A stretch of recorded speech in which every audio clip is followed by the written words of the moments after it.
Good morning all of dear students. तो बच्चों, अभी तक लास्ट वीडियो में आपका जो चौथा चैप्टर था हमने कवर कर लिया है और उसकी एक्सरसाइज भी आपको आपके व्हाट्सएप ग्रुप पर भेज दी गई है। अब आज हम सभी आपका जो नया अध्याय चालू हो रहा है, अध्याय है आपका 5, नाम है चैप्टर का आपका सजीवों का वर्गीकरण। क्या बच्चों? सजीवों का वर्गीकरण, क्लासिफिकेशन ऑफ लिविंग, मतलब सजीवों का यहाँ पर हम वर्गीकरण करेंगे कि सजीव कितने प्रकार के होते हैं, सजीवों में क्या अभीष्ट लक्षण या विशेषताएं या विभिन्नताएं पाई जाती हैं। यहाँ पर इस चैप्टर में हम सभी उन चीज़ों को, बातों को समझेंगे और पढ़ेंगे। देखते हैं बच्चों, पहला है हमारा सजीव के बारे में। हम बच्चों अपने आसपास में क्या देखते हो? असंख्य सारे, मतलब बहुत सारे ऐसे जीवित प्राणी देखते हैं जो कि इस पृथ्वी पर वास करते हैं, निवास करते हैं। जैसे कुछ ऐसे प्राणी हैं जिनका विकास एक ही स्थान पर होता है तथा कुछ ऐसे प्राणी होते हैं जिनका विकास या जिनका जीवन यापन एक स्थान से दूसरे स्थान पर होता है। इस प्रकार से सजीवों को व्यापक रूप से 2 भागों में बांटा गया है या वर्गीकृत किया गया है। पहला है सजीव का जो वर्गीकरण है, पहला है अस्थावर। अस्थावर मतलब ऐसे सजीव या जीवित प्राणी जो कि अपना जीवन निर्वाह एक स्थान पर ही रहकर करते हैं, या कह सकते हैं एक ही स्थान पर अपना जीवन पूरा व्यतीत कर देते हैं, वो अस्थावर सजीव कहलाते हैं या एक स्थान पर रहने वाले सजीव प्राणी कहलाते हैं। उसी प्रकार दूसरा हमारा है जंगम। जंगम मीन्स एक स्थान से दूसरे स्थान पर विचरण करने वाले, या कह सकते हैं घूमने वाले। ऐसे जीव जो एक स्थान से दूसरे स्थान पर घूमते हैं या विचरण करते हैं, या कह सकते हैं अपना जीवन यापन करते हैं, अपना वृद्धि या विकास करते हैं, वो जंगम कहलाते हैं। मतलब ऐसे दूसरा हमारा सजीव की श्रेणी में आते हैं। देखते हैं बच्चों, अस्थावर में कौन कौन से हैं। जैसे कि हम सभी देखते हैं कि आप अपने आसपास में पेड़ पौधों को ही देख लो। पेड़ पौधे क्या होते हैं? जब छोटा सा बीज रहता है तो एक स्थान पर जमीन में बो दिया जाता है और उसका वृद्धि एवं विकास, प्रजनन, उत्सर्जन, जो भी आदि दैहिक क्रियाएं हैं एक ही स्थान पर करता है। तो इस प्रकार से ये अस्थावर की श्रेणी में आता है। कौन? पेड़ पौधे, जो विभिन्न प्रजातियां हैं, चाहे जो भी हो पेड़ पौधों में, घास इत्यादि, ये सब आपके अस्थावर में आते हैं। सजीव हैं लेकिन एक स्थान पर ही अपना जीवन व्यतीत करते हैं। दूसरा है बच्चों जंगम में। क्या है जंगम में? देखिए जैसे आप मनुष्य ही हैं, मानव की श्रेणियों में देखिए, मानव क्या करता है? अपना वृद्धि विकास या भोजन की तलाश में एक स्थान से दूसरे स्थान पर पहले घूमता था जब घर नहीं हुआ करते, लेकिन आज घर होते हुए भी क्या करता है? अपने भोजन पानी कह सकते हैं या खर्चे बच्चे के लिए वह एक स्थान से दूसरे स्थान पर ट्रेवल करता है या एक स्थान से दूसरे स्थान को जाता है। इसी प्रकार से अन्य जो जीव जंतु है या प्राणी है जो चलने वाले हैं, जैसे बिल्ली है, कुत्ता है, भालू है, चीता है, ये सब भी अपना वृद्धि एवं विकास या भोजन की तलाश में एक स्थान से दूसरे स्थान पर जाते हैं। आगे देखते हैं बच्चों, सजीवों में विविधता, डाइवर्सिटी इन लिविंग थिंग्स। सजीवों में क्या विविधताएं हैं? विविधताएं माने क्या भिन्नताएं हैं? पहले बच्चे देखते हैं स्वभाव में विविधता। उनके सजीवों में उनके स्वभाव में क्या विविधताएं होती हैं? हम देखते हैं कि काफ़ी सारे ऐसे सजीव हैं इस पृथ्वी पर जो कि शांत स्वभाव होता है, मतलब उनका किसी से बैर भाव नहीं होता है, ना वो किसी को फालतू नुकसान ही पहुंचाते हैं। ऐसी श्रेणी में देखो बच्चों कौन कौन आते हैं साथ में? बकरी, कोयल, पक्षी। ये ऐसे जीव हैं या ऐसे सजीव प्राणी हैं जिनका किसी और दूसरे से कोई फालतू में बैर नहीं होता, बिना बात के वो किसी से भिड़ते नहीं, किसी बात का किसी को नुकसान नहीं पहुंचाते। तो ऐसे ये शांत स्वभाव वाले सजीव प्राणी आते हैं। उसी प्रकार से क्या है, कुछ अहिंसक स्वभाव वाले सजीव होते हैं। जैसे क्या है? चीता है, बाघ है, शेर है। ये ऐसे सजीव हिंसक प्राणी हैं, यदि आप इनके सामने जाओगे तो ये शांति से नहीं रहने वाले, ये आपका काम तमाम ही कर देंगे। ठीक है बच्चों, ये क्या है? हिंसक प्रवृत्ति वाले हैं। ये क्या करते हैं? जैसे ही किसी दूसरे सजीव प्राणी को, या कह सकते हैं अपने से छोटे सजीव प्राणी को देखते हैं, तुरंत ही उनका काम तमाम कर देते हैं, अर्थात उनका भोजन या ग्रास बना देते हैं, उनको ग्रहण कर डालते हैं।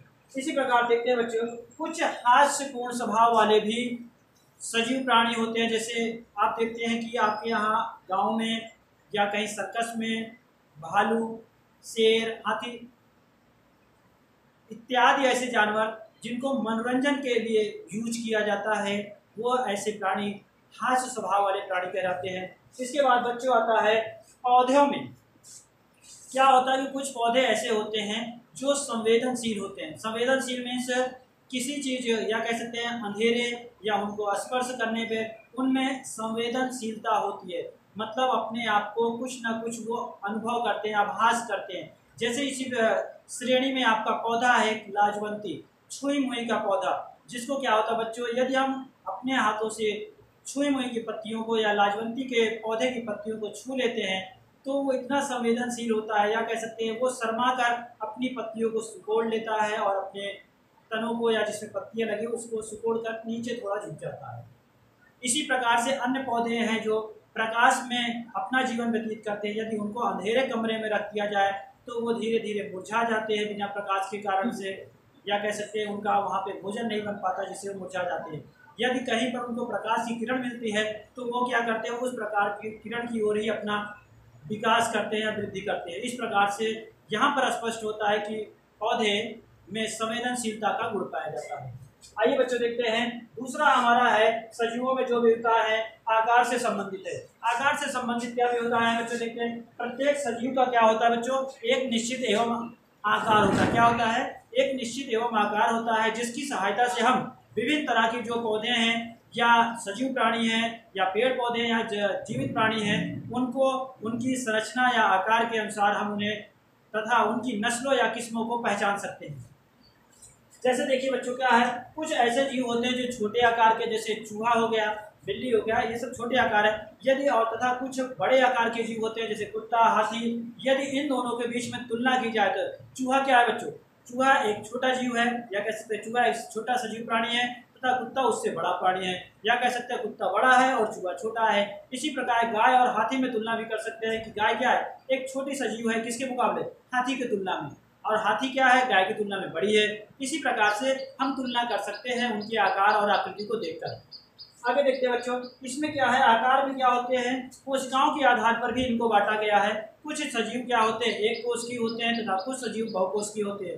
एक कोशिकीय सजीव क्या होते हैं, ऐसे सजीव जिनकी संरचना एक कोशिका से हुई है वो क्या कहलाते हैं बच्चों, एक कोशिकीय प्राणी या एक कोशिकीय सजीव कहलाते हैं। इनको देखने के लिए सूक्ष्मदर्शी की आवश्यकता होती है, मतलब हम इन्हें खुली आंखों या नग्न आंखों से नहीं देख सकते हैं। इस श्रेणी में जैसा आपका अमीबा आ गया, पैरामीशियम आ गया, यूग्लिनिया, ये सभी क्या है बच्चों, एक कोशिकीय प्राणी के या एक कोशिकीय जीवों की श्रेणी में आते हैं। इसी प्रकार दूसरा है बहुकोशिकीय जीव। बहुकोशिकीय जीव क्या होते हैं, ऐसे प्राणी या ऐसे सजीव जिनकी संरचना बहुत सारी कोशिकाओं के मिलकर हुई है, वो बहुकोशिकीय प्राणियों या बहुकोशिकीय जीवों की श्रेणी में आते हैं। जैसे हम सभी आप, जैसे मनुष्य, चीता, बाघ, पक्षी, खरगोश इत्यादि, ये सब बहुकोशिकीय जीव हैं। इनको हम क्या कर सकते हैं बच्चों, इनको हम खुली आंखों से देख सकते हैं, मतलब इनको देखने के लिए हमें किसी उपकरण की आवश्यकता नहीं पड़ती है। आगे देखते हैं बच्चों, हमारा तीसरा है आकृति में विविधता। क्या है, आकृति में विविधता। तो आकृति में विविधता क्या होता है, कुछ सजीव क्या होते हैं कि कई ऐसे सजीव प्राणी होते हैं जिनके आकार क्या होते हैं, अलग अलग आकार के होते हैं। कुछ ऐसे सजीव प्राणी हैं जिनके आकार गोलना होती है, किसी के बेलनाकार होती है, किसी की नौकाकार होती है, किसी के त्रिभुजाकार होती है, इत्यादि आकारों में पाए जाते हैं।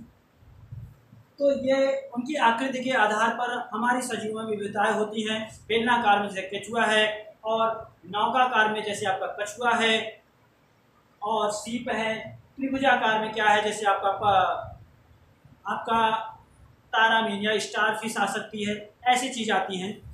और आगे देखते हैं बच्चों, भोजन में विविधताएं। क्या चीज, भोजन में विविधताएं। भोजन में भी अंतर होता है। कई सारे सजीव प्राणी हैं, उनके भोजन में अंतर के कारण या कह सकते हैं विविधता के कारण भी उनको अलग रखा गया है। देखिए इसमें चूंकि सजीव क्या करते हैं, सजीव जीवित रहने के लिए भोजन की आवश्यकता पड़ती है। क्या बच्चों, सजीवों को जीवित रहने के लिए किसकी आवश्यकता पड़ती है, भोजन की आवश्यकता पड़ती है। तो सजीवों को भोजन के आधार पर, मतलब उनके भोजन के ग्रहण करने के आधार पर उनको दो वर्गों में बांटा गया है। एक तो स्वपोषी और दूसरा परपोषी। स्वपोषी क्या कहना, स्वपोषी सजीव ऐसे कौन से होते हैं, वे सजीव प्राणी जो अपना भोजन खुद बनाते हैं। किस बनाते हैं, खुद बनाते हैं, मतलब उनको भोजन के लिए किसी अन्य चीजों पर निर्भर रहने की आवश्यकता नहीं पड़ती है। ऐसे सजीव क्या कहलाते हैं, वो स्वपोषी कहलाते हैं। ये स्वपोषी अपना भोजन कैसे निर्माण करते हैं, ये पृथ्वी से जल और खनिज लवणों तथा वायुमंडल से कार्बन डाइऑक्साइड तथा सूर्य के प्रकाश से प्रकाश संश्लेषण की क्रिया से अपना भोजन इत्यादि अपना बनाते हैं। इन स्वपोषी पौधों इन स्वपोषी की श्रेणी में ऐसे सजीव आते हैं जैसे पेड़ पौधे हुए। पेड़ पौधे में सारे पेड़ पौधे लगभग हो गए, जैसे आपके गेहूँ, मटर, गुलाब, आम, नींबू, कुछ भी है, ये सब स्वपोषी की श्रेणी में आते हैं। और इसके बाद है परपोषी, ऐसे सजीव जो अपना भोजन दूसरों पर निर्भर करते हैं, मतलब अपना भोजन स्वयं नहीं बनाते हैं, वे परपोषी की श्रेणियों में आते हैं।